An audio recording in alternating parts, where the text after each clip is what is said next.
Umarangkada na ang Bida-Ka Tax Caravan sa probinsya ng La Union, isang pagpapaalala sa publiko sa responsibilidad na pagbabayad ng buwis. Ito'y paghihikayat din sa pag-avail ng mga diskwento na makakamit dahil sa maagang pagbabayad ng real property tax o amilyar. Bida-Ka Tax Caravan, ito po ay dinadaos natin taon-taon. Meron po kasi tayong ordinance na inanak or inapprove ng ating Provincial Government of La Union. Every November ay idinadaos natin ang Real Property Tax Consciousness Month.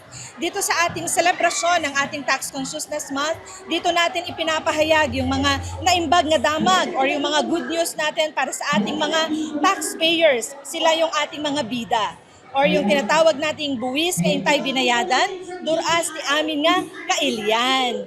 20% discount ang makakaltas sa maagang magbabayad ng real property tax o amilyar para sa susunod na taon. Dapat makabayad na ng buwis hanggang katapusan ng taon, habang 10% naman ang discount sa prompt payment o ang pagbabayad ng amilyar mula Enero hanggang katapusan ng Marso sa susunod na taon.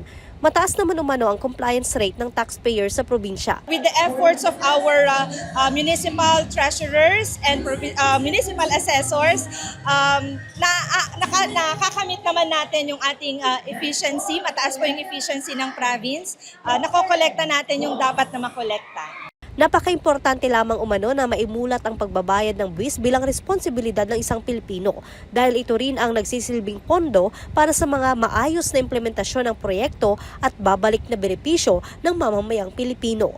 Joanne Punsoy, Balitang Solid North.